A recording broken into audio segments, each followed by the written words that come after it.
What is up, you guys? I am back. Yeah, I'm back. I got a story time for you guys. And if you don't know, I do have sickle cell anemia. I have SS and I am 27 years old. If you don't know what sickle cell anemia is, it is a blood disease. So I'll have some information on it for you guys to check it out on what sickle cell is. And if you have sickle cell or know someone with sickle cell, you know, bring them on over to the glass house. Before we get into the video, make sure you guys like, comment, and subscribe to the glass house, to my channel. And yeah, become a glass doll. So hit the subscribe button, hit the bell button, and then you are now a glass doll. So let's get into this video. Okay, so this video is a story time about what just happened to me recently when I was just in a hospital. This was April 3rd or 4th. I can't remember exactly what day, but whatever that Monday was on, this one it was. So I had been not really feeling that well 2 weeks prior to this. And with me not feeling that well, it was just, you know, aches and pains here and there. And I would take medicine and, you know, sometimes it'll work, sometimes it won't, you know, but I'll just try to take my medicine because I ain't want to go to no hospital. Don't nobody want to be in no hospital, especially when you trying to make your coins, you know, and live an everyday normal meaning not being in the hospital, not being sick every single day, not having to take medicine every single day, but living like a legit normal life. So I was taking medicine almost every single day. I'm on Dilaudid and morphine and all these are narcotics. But yeah, I'm on that medicine and I'm just taking that basically like every single day, sometimes twice a day. It is written like that in my scripts, but I don't like to take a lot of medicine because, you know, I do stuff during the day, obviously. So I don't really want to be all zombied out or, you know, disconnected from the world, sleep, high, etc. Nah. So that was me. And I was just like really sick, even though I was trying to do videos and things like that. I was just like really sick. So I was taking my medicine and it just really wasn't giving me the type of relief that I thought that it would give me. So that weekend came and passed, and then that Monday, me, my brother, and my dad had went out to breakfast and it was raining. And yeah, I automatically was like, what? A crisis right now? In this moment? Are you kidding me, sickle cell? Like, really? This is what you're gonna do? Right now? Right now, you know? Right. So that's why I was like, you know, so I started to feel the crisis coming on, and as we were in the restaurant, it started to get, going up a few notches, and I'm like, oh my God. I didn't take no medicine that morning because, like I said, I don't really like to take medicine. So I didn't take any medicine that morning, and it just started going up and up and up, and just, I'm like, okay, I can't do this. Like, I need to go to the hospital, and I didn't have my medicine on me. So, you know, we get in a car, and me and my brother is in the car. My dad's still in the restaurant talking to his friend like, bruh, come on, your girl is hurting. I mean hurting bad, like, you know, I'm in the back seat all like crying silently. You know how you cry silently? Because I didn't want my brother to be like, you know, auntie and stuff. So I'm in the back seat crying silently, and my dad taking forever. It took him at least about 15 minutes to get out of the restaurant from talking to his friend. So I was annoyed. Now he gets in the car. I'm in the back seat, you know, just like rubbing myself, like, oh my God, I can't take this. It hurts, it hurts, it hurts. And my dad's like, do you want to go to the hospital? I think that you should go. So I'm like, you know what? Yeah, because like it just went up 10 notches from the time that we were sitting in here to the time that I just got in the car, and you know, I just need to go to the hospital. So my brother had some things to do, so he dropped us off at home. Me and my dad, we jumped in my car and we went to the hospital. We got to the hospital around 1:30 in the afternoon on Monday. Okay? I do not like to go to the hospital, especially the hospital that I go to here in Detroit. I do not like to go to this hospital anytime after 11 o'clock a.m. Y'all might be like, why? Because they be packed, and they don't take sickle cell, you know, as priority. So no, I'm not gonna go at that time because I already know I'm gonna have to wait because it's gonna be super duper packed, and I'm not here for that. You know, I want to get in, get out, get off. We got there at 1:30. We didn't get to the back until 8:30 at night.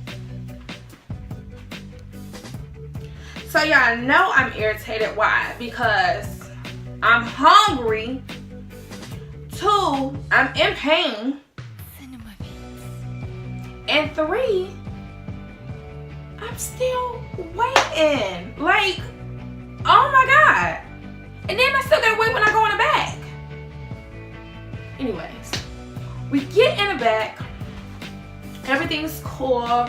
You know, the doctor comes right in. They didn't really say too much because I'm a regular there. It was just like, okay, we're gonna get your port access, we're gonna get you some medicine, and we're gonna see how it goes. When I go into the ER, it's always one of those things that's up in the air.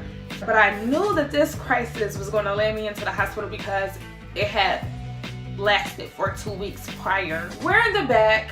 Me and my dad is hungry, so I order us Jimmy John's because normally when I'm in a hospital, I really don't like to eat the hospital food like that because I get tired of it.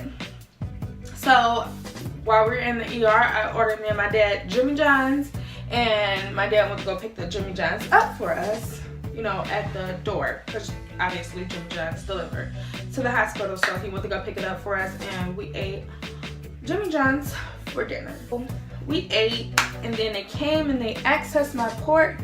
And if you don't know what a Metaport is, a Metaport is just a little surgically implanted device that's in you just so you can get fluids, medication, they can draw blood and things like that. So I do have one. It's right here. You can't really see, I have a scar right here, but it's from them placing it, but you can feel it, but not today. So they accessed my port. The nurse that I had, I've never seen her before in the ER, but she was really cool. Yeah, she was cool. So they started me off with medicine, and I'm gonna put some video inserts here.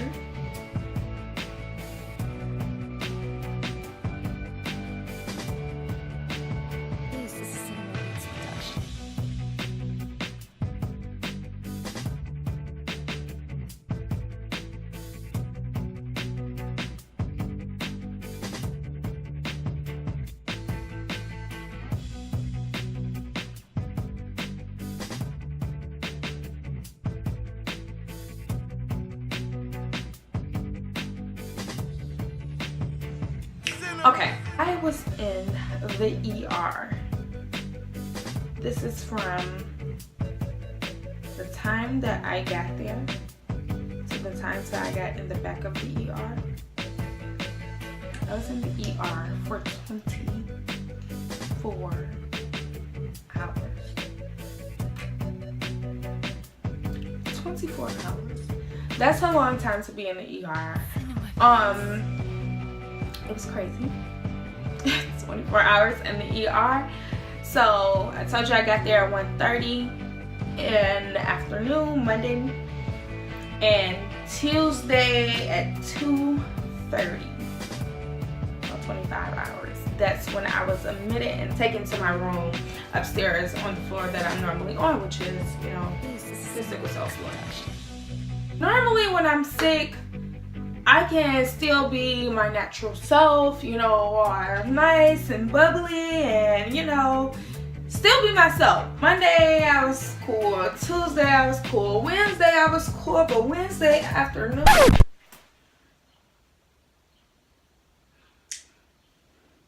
yeah, let's talk about Wednesday. This is what all started it. Wednesday afternoon, I was perfectly fine. You know, my cousin, she came to visit me, brought me some snacks, because everybody know when I'm in the hospital, I need my snacks. Must. I need them. So she came to visit me, she brought me some snacks, and she had to go to work at 4 o'clock. So she left the hospital around 3:30. I remember because it was time for me to get medicine. So, you know, I was prepared. I knew that I would fall asleep. So she was like, okay, Jill, I'm about to go to work. So I'm like, okay, call me when you get to work. So I can know that she made it. She leaves. I get my medicine from my nurse. And of course, I fall asleep. But before I fell asleep, I was telling my doctors and my nurses, you know, hey, we already know that my chest hurt. Normally when my sickle cell act up or when I'm in a crisis, my chest automatically starts to hurt. But earlier that day, before my cousin even came there, actually when I woke up that morning, I was telling them, because the doctors come early in the morning most of the time, and I was telling them that my chest hurt. It hurts for me to take a deep breath in. This is besides my sickle cell, and I need you guys to give me a chest x-ray so you guys can see that, you know, it's something else, because they will be able to see the spots on my lungs indicating that it was either pneumonia or acute chest syndrome. And with sickle cell patients, we get acute chest syndrome, and I will put a description about what acute chest syndrome is somewhere right here. And yeah, so that's what acute chest syndrome is, and I developed acute chest syndrome when I was in the hospital. So I fell asleep at around 3:30, 3:45. It didn't take me long to go to sleep because I was getting medicine like back to back to back. So it didn't take me long to fall asleep, and I fell asleep, and yeah, I'm just sleeping beauty right now, you know? Just get my sleep on. That's all.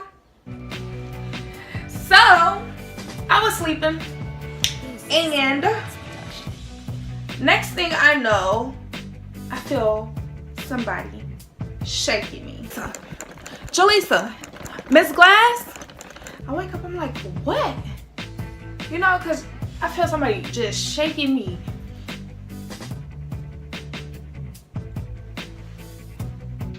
What? All I see, doctors, nurses, security guards, PCTs, nursing assistants, the whole freaking hospital staff is in this room and in the hallway. It's everybody in the room trying to wake me up. So they're like, Miss Glass, Jaleesa, are you okay? Are you okay? I'm like, yeah, I'm fine, I'm perfect. What's going on? What happened? All I see is, like, you know, besides my Mediport cord or IV cord, cords all the way from my neck, all the way down to my feet. Why is these cords on me? Can somebody explain? You? Can you explain? Why are these cords on me? So they're like, Miss West, how do you feel? Are you okay? This is that. You have a fever of 1.5, which is not good for sickle cell patients, but you have a fever of 1.5, your heart rate is up really high, your pulse is up really high, and the nurses was trying to wake you up for an hour straight. What are they trying to wake me up for? That's what I was thinking in my head. So I'm looking at the clock. The clock says 5:30. So in my head, I'm thinking, what's going on? Why are y'all trying to wake me up? I just went to sleep around 3:45. It's only 5 something. Why are y'all like waking me up in a panic? What's going on? They called a cold blue on me. Yeah, on me. Never happened to me in my life. Not saying that that could never happen to me, but it had never happened to me, and so I didn't know what was going on. They were just asking me like, am I okay? And like different doctors, it was like a press conference, like, you know, different doctors was just asking me different questions, like how you feel, things like that. And I guess I kept on like, you know, like fading in and out because I don't remember every single thing. I don't. I'm sorry. I don't. So I guess I was fading in and out, but I was answering some questions, and it wasn't 5:30 in the afternoon. It was 5:30 the next morning. 5:30 the next freaking morning. So they have been trying to wake me up. The nurses were trying to wake me up for an hour before they called a cold blue. And when the rapid response people came, and doctors and nurses, they have been trying to wake me up for 30 minutes. So they have been trying to wake me up for an hour and a half, and I won't wake up. So they said that my blood pressure was so high, my pulse was super high as well, and I had a fever super duper high, and that's part of the reason as to why I wanted to, like, you know, whatever they call it. I don't know what they call it. Shh, don't know. But that's what happened to me at on that day. That was Wednesday night, early Thursday morning. That's what happened to me. And so I don't remember anything after that. I just know that I fell back to sleep. And then that morning when I woke back up, which was Thursday morning, our nurse came in and she was telling me that my hemoglobin, and I will put what hemoglobin is somewhere right here. My hemoglobin was at a 6.1. My normal hemoglobin is a 9, so at 6.1 it lets me know that I need a transfusion, and it was extremely low, coming from a 9 all the way down to a 6. So they had to give me emergency exchange transfusion. So they called the doctor, and the doctor came and put a catheter in my groin so I can get the exchange transfusion. So as he come in, now mind you, I've gotten exchange transfusions 3, maybe 4 times out of my life, and every time they have to do this catheter, they numb it, but yeah, all the tugging, the pulling, I mean, I don't like it. How about no for 200, Alex? Thank you. So he was doing that. He numbed it. They had gave me 3 milligrams of Dilaudid to try to calm me down and for me to like kind of like, you know, be able to be at ease with the process. But I told him, you know, I freak out. I don't know why. I just do. I just don't like it. But I had to get it done. I had no choice, obviously. So they gave me 3 milligrams of Dilaudid. Mind you, I was already on 3 milligrams of Dilaudid anyway, because that's what I normally get when I'm in the hospital. So I'm still up talking to him like I'm talking to you guys. Like I ain't had nothing, you know? So he's like trying to, you know, push the catheter in. All you feel is all the tugging, and oh no. So I'm like, excuse me, doctor, excuse me, I need something to put me to sleep. You ain't gotta, you know, put me under anesthesia, but you know, give me something to sedate me, because they had to do it the last 2 times because I freak out, you know. Please give me something. And he like, no, you know, we'll be done in a minute, we'll be done in a minute. Mind you, you know, he was doing this for a good 5 minutes now. My dad had peeked in because he couldn't come all the way in because it's a sterile procedure. So my dad had peeked in and he was like, hey, you know, Jill, that's my nickname. Hey, Jill, I'm here. Just want to let you know that I'm here. So I'm like, okay, Dad. You know, because when they told me that I need the emergency transfusion, they called my parents and let them know what happened that night and things like that. So of course my dad came up to, you know, check on me and make sure everything was okay and things like that. So the doctor like, oh no, we'll just be a few more minutes, you know, come on, you can do it, you know, trying to push me, prime me and hype me up. And I'm like, no, doctor, I can't do it. So my nurse, you know, she looking at me like, girl, I don't know how you sitting here doing this. And I'm like, girl, tell him to give me something. So she like, hold my hand, hold my hand. So we holding hands and I'm like squeezing her hand like I'm having a baby and stuff. And I'm like, I'm sorry. I'm just telling her like, I'm sorry. And she like, it's okay, it's okay. And she was like, you know, told the doctor like, you know, I think we should really give her something. Cause, you know, he had been trying, you know, after my dad had came in, before my dad had came in, he was doing this for like 5 minutes. So 10 minutes had passed again, and so anyways, they had ended up giving me Ativan or Adderall. I don't really know how to pronounce it, but it's a medicine to, you know, calm you down. So they gave me that mixed with the 3 milligrams of Dilaudid. It kind of made me, you know, real sleepy and tired, so I end up going to sleep. My nurse said that it took them about an hour to do the process. Now, it does not take this long to put a catheter in, but since he was the only doctor by himself and he had to go downstairs and get a different size and all that other jazz, it took them a while. So, yeah, got it in. Then mind you, I'm asleep, so I'm just kind of like, you know, paraphrasing about what happened. Obviously, he got it in, and then the people came down with the machine and hooked me up and did my blood exchange through there. I do remember kind of like, you know, waking up a little bit and seeing the machine and seeing the nurse who does it, but that's all that I remember. So I was asleep for that whole day, so I didn't really get to see my dad besides the time when he first got there and he had just peeked his head in and said he was here. I didn't get to see my dad at all. I don't remember talking to my dad or, you know, seeing him or, you know, anything like that. So I have been in the hospital for days upon days.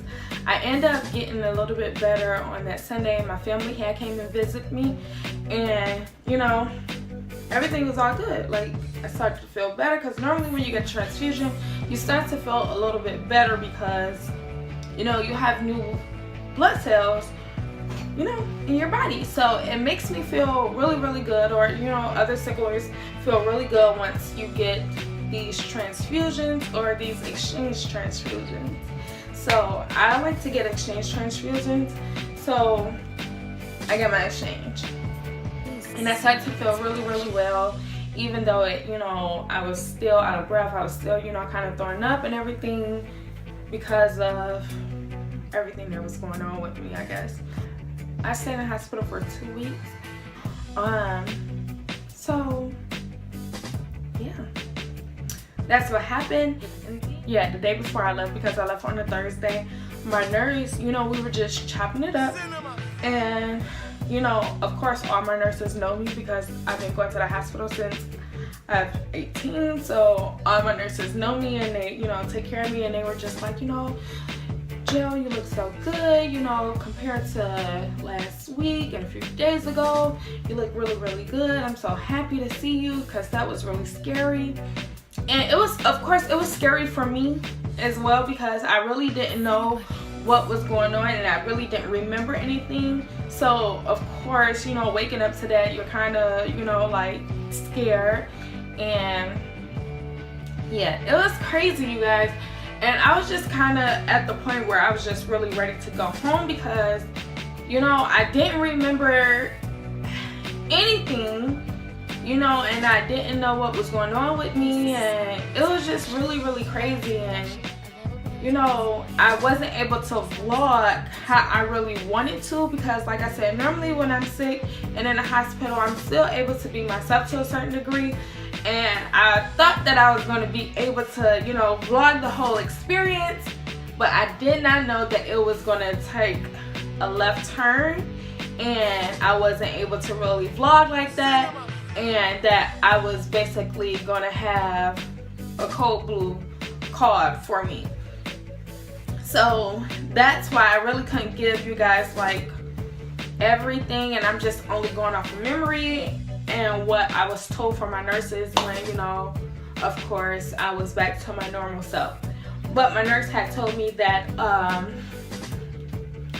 you know, that they were glad, like different nurses would come in there and just check on me whether they had me or not. They'll come out in there and check on me and tell me like, you know, I look so good. They're happy to see me, you know, up and moving around and things like that. And they'll tell me like little bits and pieces of what happened to me that night if they were there, or, you know, whatever. So my nurse, Kita, who I had the day that that I left the hospital, she was just telling me, you know, what happened to me the day that they put the catheter in, and I was asleep the whole day. She said that she did not give me any more medicine after they gave me the Adderall or the Ativan because I was asleep literally the whole day. And she said that she was like trying to get me up, and it took like 2 to 3 of them to, you know, like clean my bed for me and things like that. So she had to cut my shirt. So she was like, if you be mad at me, it's okay, you can be mad at me, I'll buy you another shirt. But it was all cool because I understand the situation that was at hand as to why she had to cut my shirt off of me and things like that. But I do appreciate my nurses, of course, for taking care of me. That's why when I'm, you know, feeling good, I do go up there and see my nurses because, you know, just want them to know that I appreciate them. And if you guys are watching this video, I do appreciate you guys for taking care of me.